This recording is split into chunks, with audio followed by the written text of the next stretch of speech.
Carney Show, KMOX, welcome back to the program. And Halloween's going to be on Saturday, so we're not going to have a Halloween show per se, but didn't want to miss out on all the fun. And producer Kevin taking things literally as we take our second dip into the unexplained earlier with Ron Kolek and his book, The Ghost Chronicles, to Dan Terry, who joins us in the studio now.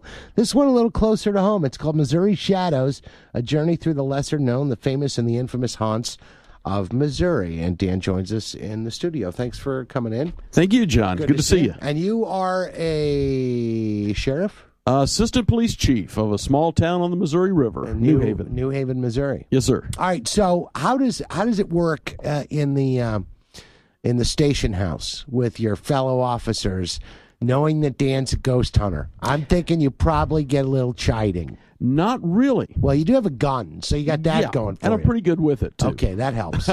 No, actually, like everyone else, they all have their stories. Yeah. And eventually they'll tell me what happened to them when they were 10 or 12 or 20. Yeah. Always have a story to tell.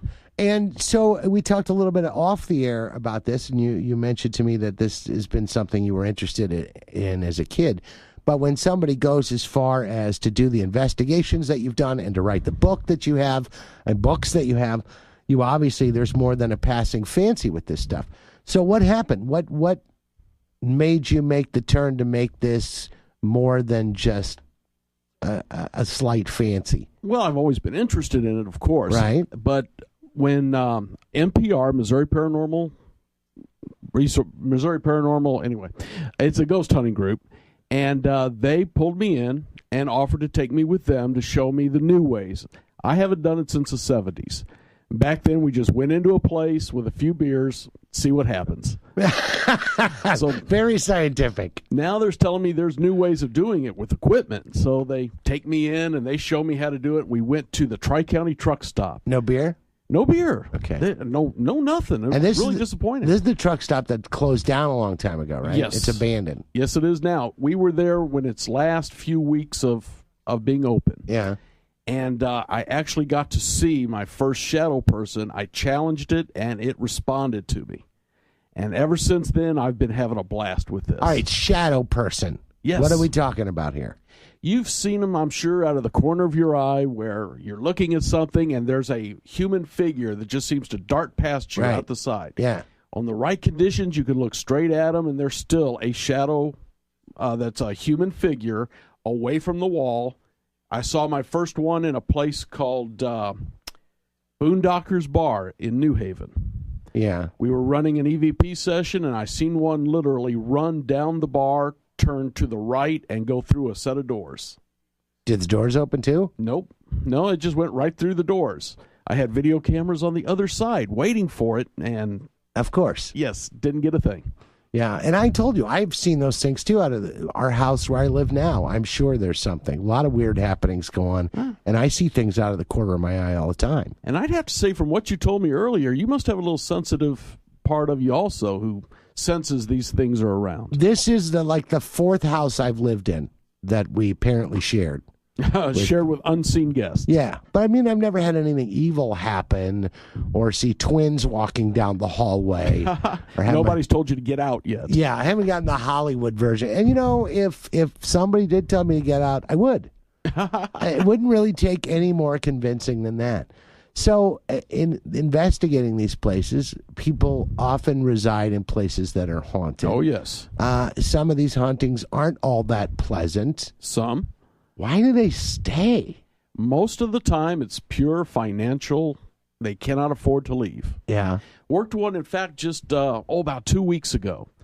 Kids are getting scared. So they're hearing something walk up and down the hallway. They were in a trailer that probably should have been destroyed years ago. They're just saving their money to buy a house. They're living in this trailer. They cannot afford to get out of it, but there was some interesting stuff going on there. Like what? Well, when myself and another investigator walked into the bedroom and said, "Are you in here?" a picture frame slid across a dresser about 8 inches. And then they were under the kids said they were seeing a little girl. So the guy I was with, a sensitive, was asking the little girl to touch his hand, to come over and hold his hand, doing this grandfather type thing. And suddenly he just stops. He says, "Dan, come over here." The temperature, 8 inches on either side of his hand, I swear, was 20 degrees cooler. There was no air conditioning. There was no duct work. There was nothing. It was just right above a bed, but something there had dropped the temperature a good 20 degrees. Just around his hand. Just around his hand. Now, why would you not just run out of the house at top speed at this point in time? She hasn't done anything to me. Well, you going to wait until something happens and Yes. a shard of the mirror comes for your forehead? Now we're getting into Hollywood again. All right, I'm sorry. Missouri Shadows is the book, a journey through the lesser known, the famous, the infamous haunts of Missouri. Also, conversation we had off the air, an observation of mine, just that it seems like there is an inordinate amount of books about haunted places here. Yes. Now, is every state have this? Every state, I'm sure, has a book or two Has about something, it. yeah. But Missouri has so much limestone and so much rivers and creeks and moving water.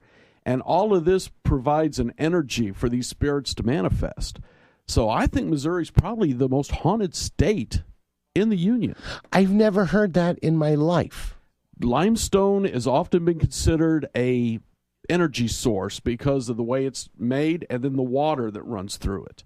So we've got more than our share of limestone and running water. What was the single scariest thing that you've ever seen? Oh, gosh. I would have to say the time a guy opened up on me with an AK-47. All right, but that had nothing to do with haunted anything. No, I've never been scared on a ghost tour. No, just Never been frightened just on being the a ghost cop. thing. That's a lot scarier. Oh, yes. Really? Opened up on you with an AK-47? Yes, shot the deputy standing next to me and tried to kill me. So there's nothing the ghost world can put out that's going to scare me any. I guess not. Again, the book is Missouri Shadows, and a book signing we'll tell you more about, too, coming up next Saturday. More stories from our backyard to help you sleep better. Sorry, it's cold and flu season. 25 after 10, back in a moment with more on KMOX. Dan Terry joins us in the studios. His book, Missouri Shadows, on shelves everywhere. A journey through the lesser known, the famous and the infamous haunts of Missouri. And also a proud member of the Sheriff's Department out at New Haven, Missouri. So is there a lot of crime out there, or do you have a lot of time to do this? I've got a lot of time to do this. Well, that's good. New Haven is as close to Mayberry as you're ever going to see. That's a good thing.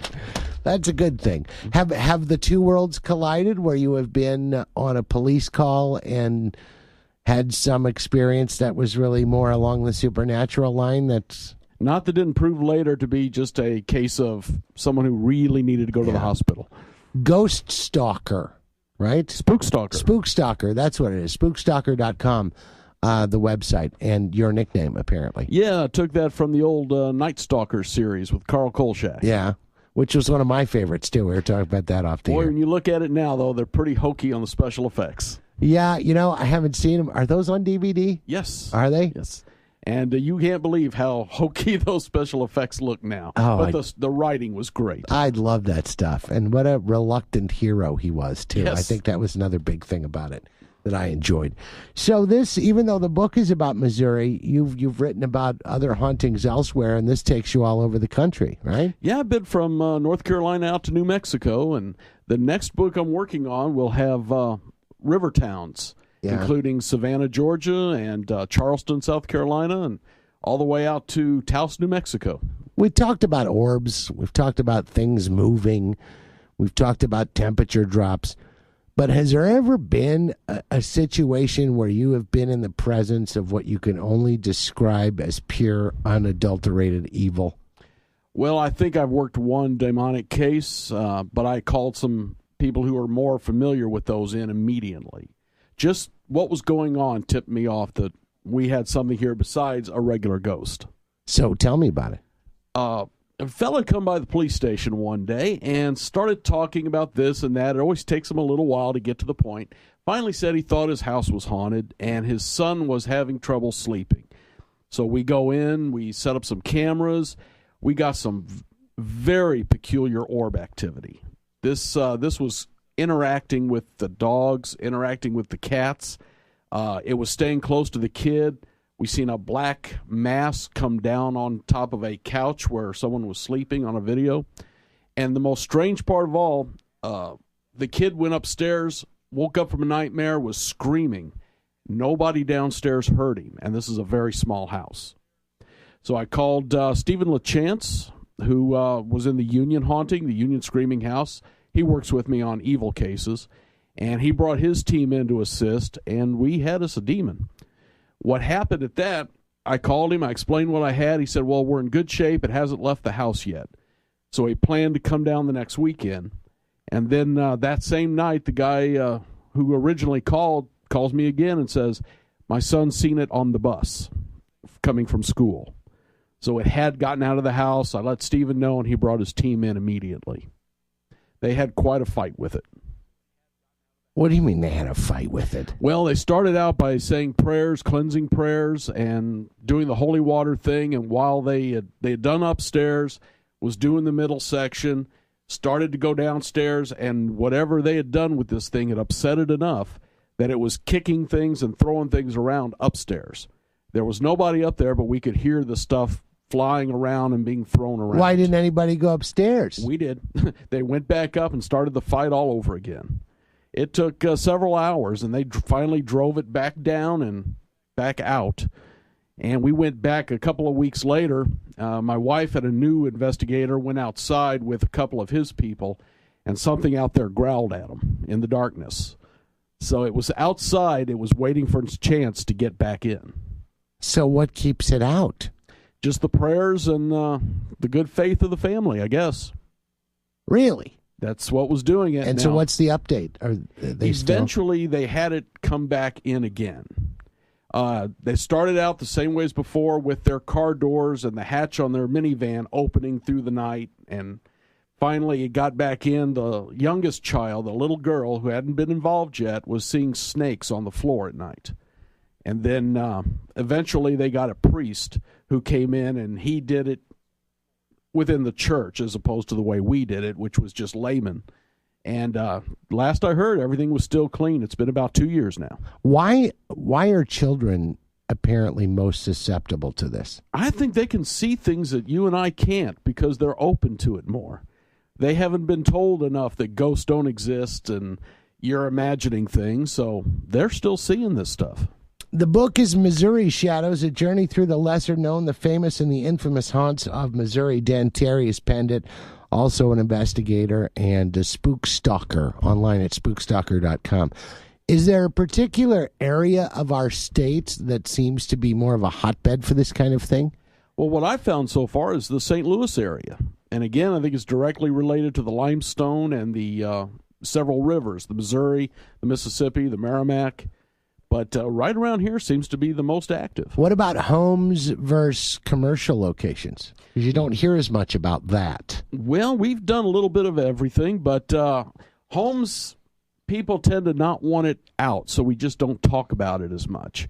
Just like these folks, they don't want any notoriety. They don't want anyone to know what happens, so they take care of it, keep it quiet. Businesses, on the other hand, some of them like the advertisement. Oh, sure. Some of them had built industries on it. Like the Lemp Mansion. Well, it hasn't hurt the Lemp Mansion any. Yeah, they earned it. Absolutely. Now, you've been there a few times, too, right? I've been in there 4 times. Yeah. I've been in there with Betsy Bellinger. I've been in there with Troy Taylor. And there's a new group. I've worked with them, but not in the Lemp. They're called Supernatural Investigations. So are there a lot of different groups that do this? Oh, yeah, and there's more and more all the time right now. And how much cred do you give them? Well, most of them are graduates of the Sci-Fi Channel Ghost Hunters University, meaning Right. they've sat and watched it for 3 seasons, so Sure. they know it all. Right. So not much.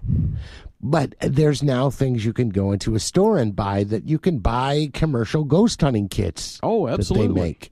You get a K2 meter, you got half the battle right there. But it used to be just beer. Just beer. Me you and beer. a 6-pack, Now yes. but you stopped for a while, right? Yes. I don't know if you remember back in the 80s, someone in the Coast Guard who believed in ghosts probably isn't going to get promoted. I remember very little about the 80s, to be honest with It's you. a shame. It was a fun time. I was chasing different spirits than you were. Mine were in a bottle. We had Madonna back then, so it was an interesting time. That's why I drank.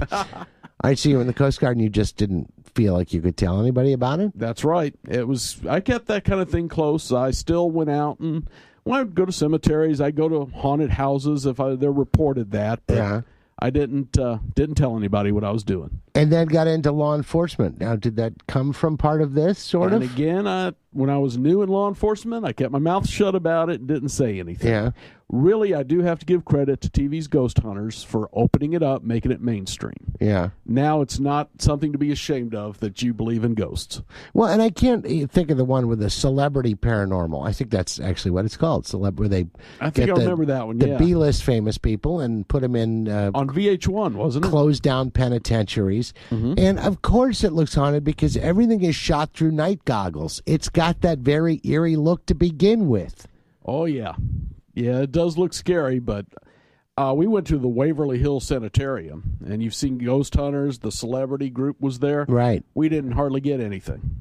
Yeah, actually I did see that one, and that one was really creepy. Yeah, it's a creepy place. If any place is haunted, it's got to be that one. Well, there's other places, too, like what used to be a state hospital here. There's a couple of them that There's a couple of them. I haven't been to those yet. That were, just seemed like if there was going to be a hotbed for this kind of thing, these would be the places. And somebody decides it's a good idea to build the luxury condos there. Like, oh, you're just asking for trouble. Didn't we see that in Poltergeist? One of those movies? Pretty much what I was thinking. Exactly. Hey, we was up to the Mansfield prison earlier this year in Ohio. Is that closed now? Yes, it's closed now, but it's ghost tours every night. Right. And that place was haunted. That place was creepy. Well, just the sheer nature of it would be very creepy. Oh, yeah. It was a jail for a long time. A lot of suicides, a lot of murders. And you had a lot of tormented souls. Do you find that most of these places that are the most active, there is that component where someone died violently or took their own life or was killed? They're the places with the most spirits, but not necessarily the most active. Yeah. Some of the most active are the ones that are at home and they don't want to leave. Are they primarily women or men or children? I think men mostly, although there's a bed and breakfast outside of Joplin, Missouri, built out of a school that's haunted by children. Really? And you can hear them giggling and you can hear them running and playing in the night. Now, I feel sorry for the couple that's getting away for a weekend to get away from their kids. They go to stay in the bed and breakfast and they hear ghosts of screaming children. How about the school teacher that listened to him reciting the alphabet all night? Yeah, I don't think so. I think that person needs a little longer vacation. It's 19 minutes before 11. Missouri Shadows, the book, A Journey Through the Lesser Known, the Famous, and the Infamous Haunts of Missouri. Dan Terry's penned it and joins us in the studio. We got more coming up on KMOX. Carney Show, KMOX, welcome back to it. Missouri Shadows, the book, A Journey Through the Lesser Known, the Famous, and the Infamous Haunts of Missouri. Dan Terry penned that book and joins us now. And you can meet him, too, October 24th, Borders on Manchester. That's out in Baldwin. He'll be there from 1 to 3. And thanks for coming in. Thank you. Now, you've got other books, too, right? Yes, we've got two others. Beyond the Shadows. The Franklin County Ghosts. That was my first one. Yeah, and Hermann Shadows. That was the one I just put out this month. Wow. So which one of you, I guess you'll be signing them all at the... Oh, yeah. So what do people in the neighborhood think? They're like, hey, this really isn't what we want to be known for. We're trying to get people to come out and buy wine. No, they love it. Their new tourism director is behind a lot of this, pushing people, hey, you've got ghosts, let's talk about it. Right. I would think it probably makes your work harder because of the notoriety that legitimate cases are getting. You're probably getting a lot of people saying, I just opened up this grocery store and there's ghosts in produce. You really need to. So how much of that do you have to wade through? A little bit, but I think the biggest one is people want to jump on the idea of ghosts because it's neat and it's on TV, and they're not actively trying to fool anybody. They just really believe it. And then they don't like it when I come in and tell them it's the plumbing or it's their medication or something like that. So what's the average, of the ones that you go out to investigate? What percentage actually turn out to be something legitimate? Well, I would say at least half.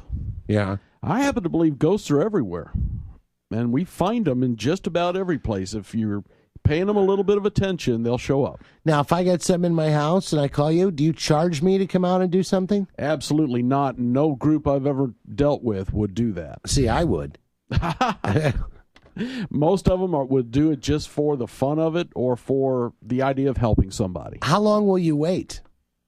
What do you mean wait? For something to happen. If you're waiting for orbs or, any kind of sign, you don't get anything in the first 30 minutes, first hour? How long do you wait? Stick around a few hours, but I won't go back unless they're really obviously afraid. Right. There's something that's really true there.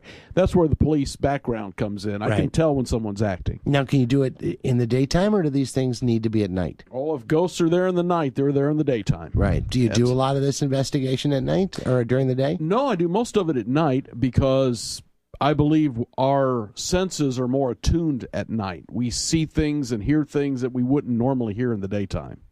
Because of the lack of extra stimuli, right, probably? It's dark. It's the right time. We're just geared by nature to be more on our guard at night. Yeah.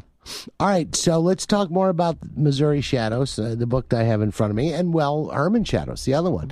A lot of that, wine country, a lot of history there, a lot of vineyards, a lot of alcohol. So, I think, you got to wade through. There's a lot of alcohol there, that's true. But cholera was the big thing there. There was a cholera epidemic that wiped out a lot of people. So right there, and then there was a couple of boats that blew up right off the bank. The Gasconade, right? Yes. Oh, no, that's the Missouri River right there. What was the one on the Gasconade I read about where like 40 people were killed? There was a old bar there, and a train had wrecked right. The bridge had given way over the Gasconade. But the train itself didn't fall into the water. It fell onto the bank. So they was able to rescue quite a few people. Yeah. And the ones that were dying were taken to the local buildings where they passed away, and they're still there. Yeah. And I got to see a few of them, I knew they were there. We did see a black mass while we was there that started throwing things. What?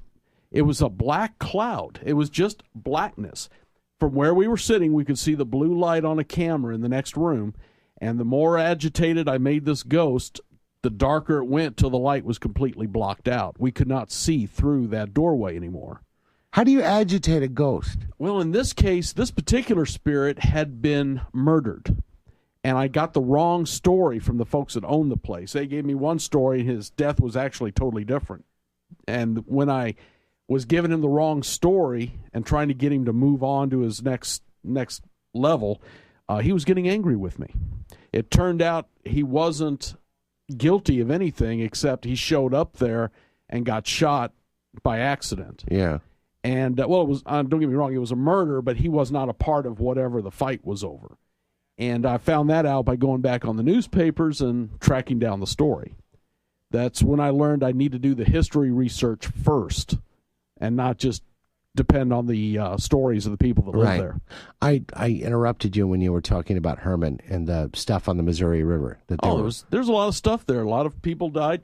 We did a investigation at a former Masonic lodge, but where it is built, the building is now a home. It's actually where they brought the bodies from those burned out boats. And there was one guy there. I had an Ovilus. So are you familiar with the Ovilus? Mm. It's a device that takes electromagnetic field readings every second or two, assigns a number to it, and then pulls a word out of its dictionary. And the ghost can learn to manipulate that and actually talk through this machine. Similar to Frank's box, if you'd ever heard of that. Yeah. And I had the Ovilus there, and one spirit, I said, "How did you die?"